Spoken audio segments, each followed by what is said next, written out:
Mamá, ¿crees que se toman decisiones importantes todos los días? Bueno, sí, decidimos todos los días. Pero las decisiones importantes tienen fecha y momento exacto. Por ejemplo, este 20 de agosto únicamente la ciudadanía empadronada en el Cantón Quito decidirá en la consulta popular sobre las actividades de minería metálica en el Chocó andino. Y esto no pasa todos los días. Mi voto decide.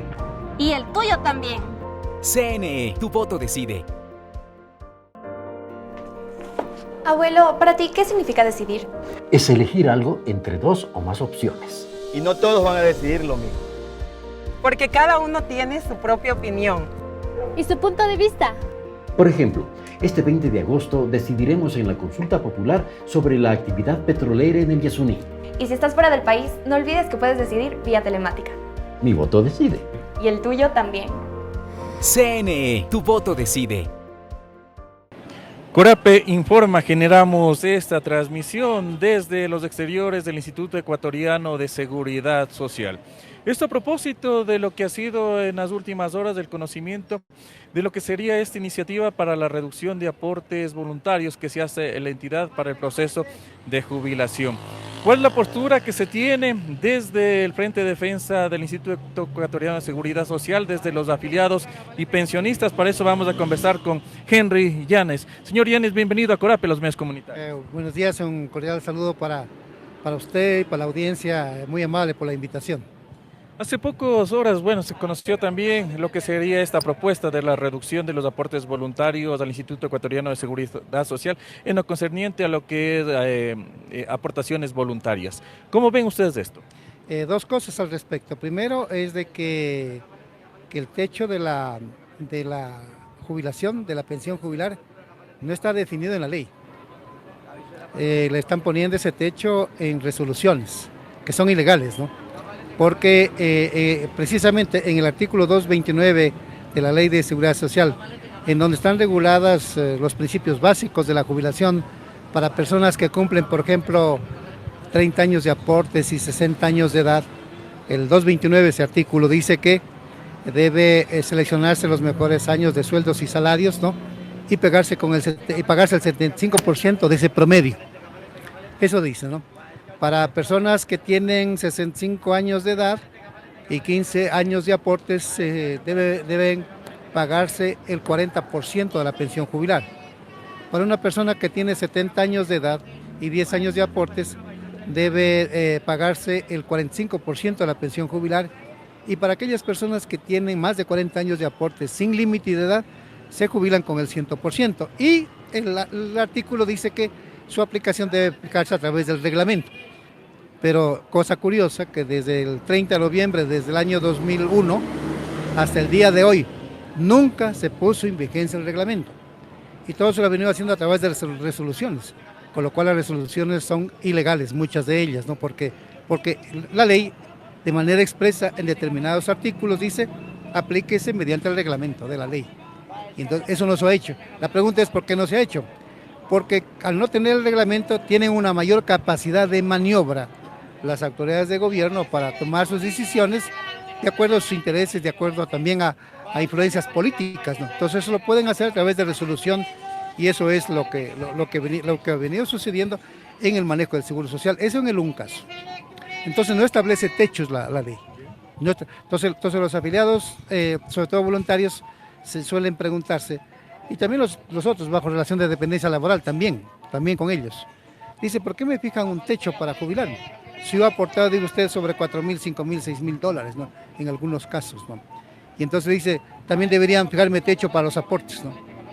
Y entonces, claro, en esta vez le están fijando techo también a los aportes, ¿no? Para las personas afiliadas voluntarias que les falte 5 años para jubilarse. 5 años, ¿no? Pero como digo, ese tipo de legislación, que es una legislación inferior a la ley, se lo está haciendo sobre lo que determina la ley. Y sucede que el principio del reglamento, por ser norma inferior, tiene un carácter inferior a la ley.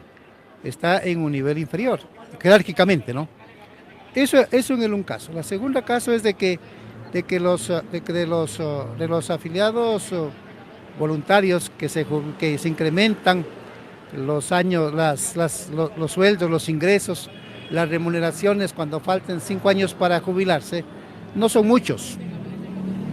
No, es el 0.001%.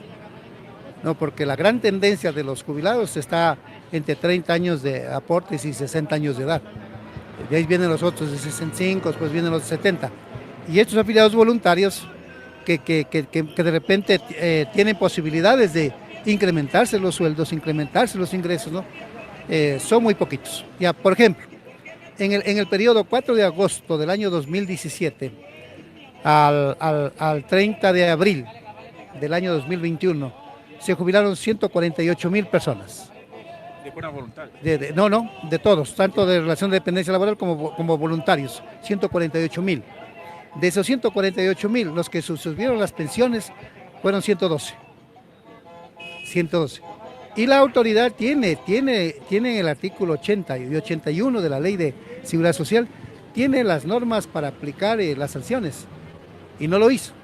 De manera que también eso es culpa de la autoridad, de no haber aplicado lo que disponen los artículos 80 y 81 de la Ley de Seguridad Social. Entonces ahora con esta resolución se va más allá de lo que establece la ley. Por lo tanto, yo diría que entra en un carácter de ilegalidad. Entonces, eso en cuanto tiene que ver con esta regulación, como digo, no es que es la gran cantidad de afiliados que hacen eso, no, es un número muy inferior. Como digo, de 148,112, que lo dijeron los del propio seguro, cuando el doctor Marco Polaño Maya demandó la inconstitucionalidad del inciso 2 del artículo 2 de la ley 554, de la resolución 554, porque el 229 le establece un procedimiento aritmético. Selecciona los mejores 5 años, saca el promedio de cada año, te vas a tener 5 promedios, eso divide para 5, ahí tienes el pago de la pensión jubilar y dice el seguro. ¿Qué hizo Richard Espinosa el 4 de agosto del año 2017? Yéndose por sobre esta disposición de la ley. Él cambió la fórmula y aplicó el método geométrico. El método geométrico para sacar la raíz de las 60 remuneraciones. Raíz de las 60 remuneraciones, de las 60. Eso no dice la ley, pero lo hicieron. Entonces siempre han estado acostumbrados aquí las autoridades del Seguro Social a manejar más decisiones al margen de la ley. Una buena parte de esas resoluciones están en ese sentido. Como digo, no tienen reglamento. Entonces ese es el problema de fondo. Ellos pueden decir, no, hemos actuado resoluciones, pero al margen de la ley, porque tenían que hacerlo a través del reglamento. Ese reglamento no existe. Resolución, iniciativa que coincide al momento también que se ha presentado esta propuesta para lo que es las reformas a la seguridad social que la encabeza Augusto de la Torre. ¿Qué buscaría el gobierno con esto? Ahí tiene 7 cosas que prácticamente son inviables, ¿no? En lo fundamental, esa ley tiene un carácter regresivo. Viola derechos de la intangibilidad que establece la Ley de Seguridad Social. Hay una sentencia de la Corte Constitucional que dice que los derechos de la seguridad social deben respetarse considerando la intangibilidad de esos derechos, que no tienen que tener un carácter regresivo, y más bien tienen que tener un carácter progresivo. Pero la reforma tiene 2 capítulos que tienen un carácter regresivo y un segundo capítulo que viola el principio de la solidaridad. Vamos con el primero. En el primero, por ejemplo, la ley actual dice las personas se pueden jubilar con 30 años de aporte, 60 años de edad. Y seleccionense los mejores 5 años y paga ese 75%. El promedio.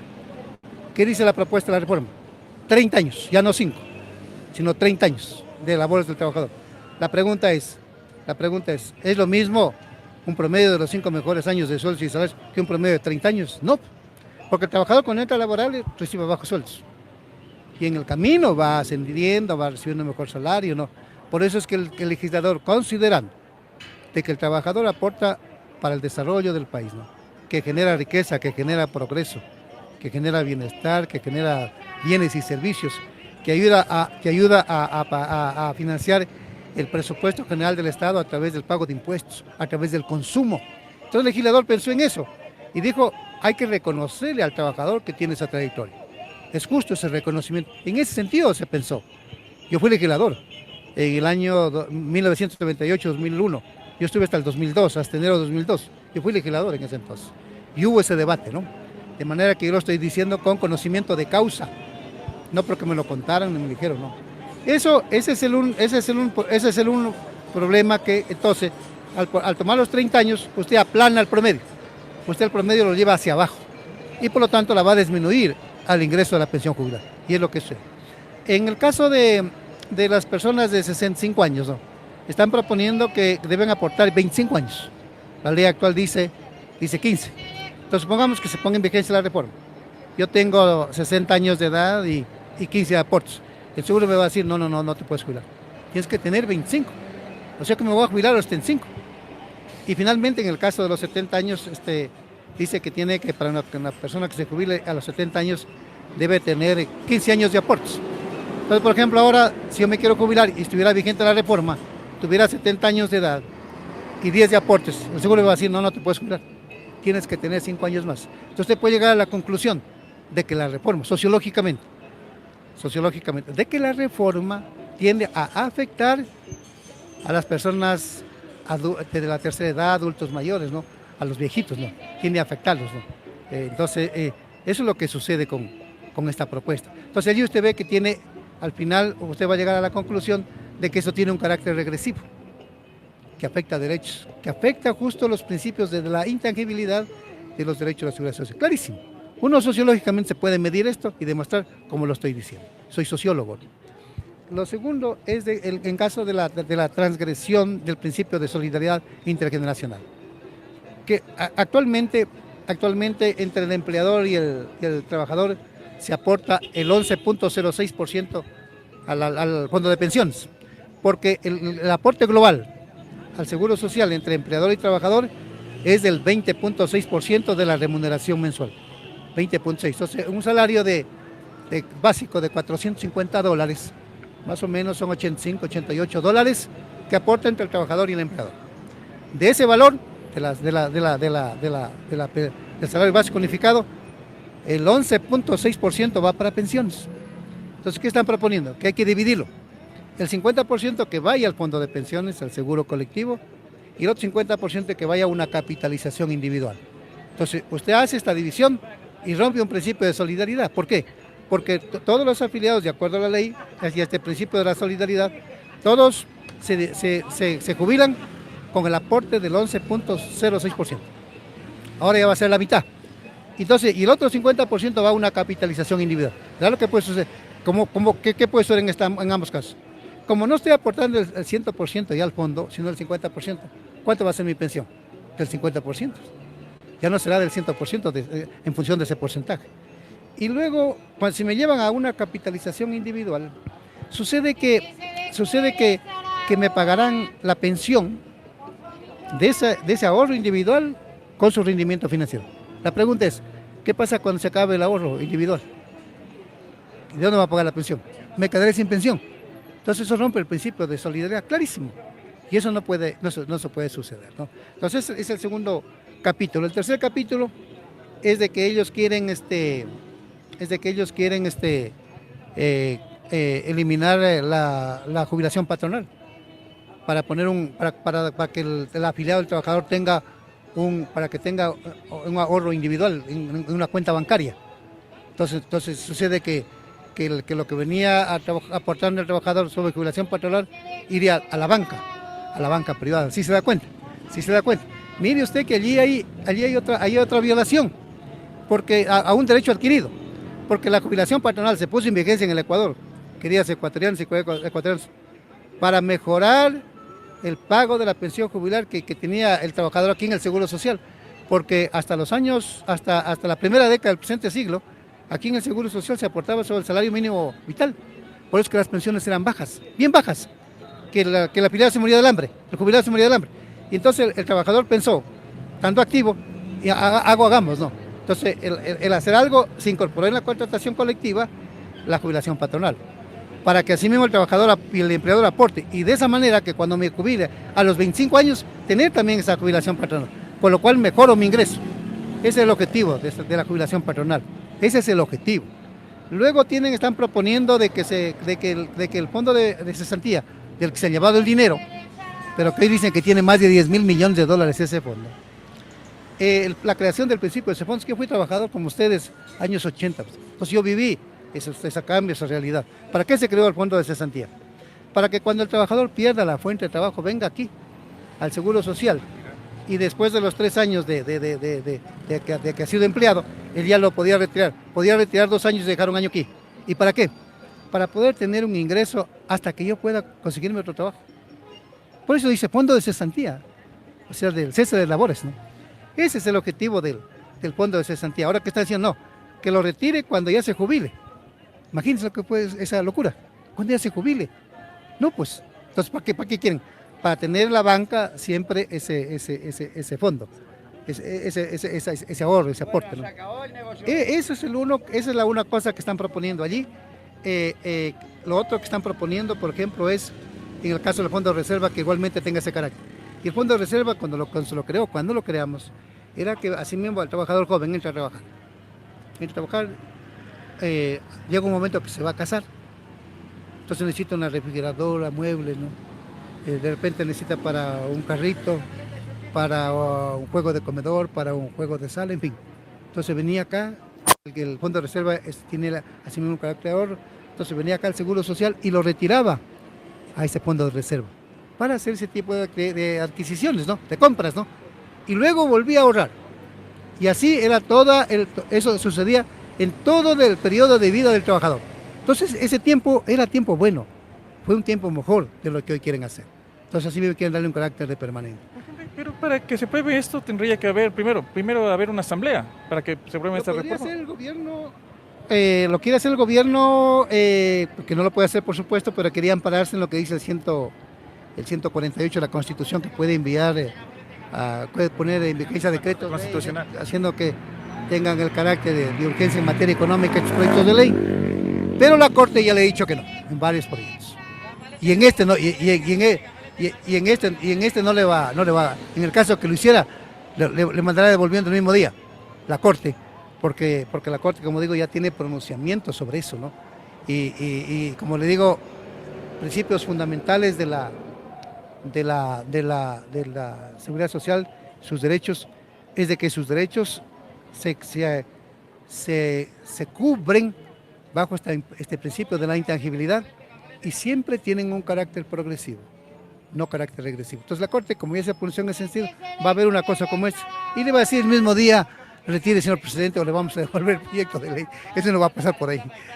Ok, queremos agradecer a Henry Llanes del Frente de Defensa del Instituto Ecuatoriano de Seguridad Social, con quien hemos hablado sobre estas iniciativas que al momento se está también discutiendo. El primero, la reducción de los aportes voluntarios para el tema de jubilaciones y también lo que es la propuesta de la reforma de la seguridad social que la presentó hace poco tiempo esta comisión interinstitucional que la lidera Augusto de la Torre.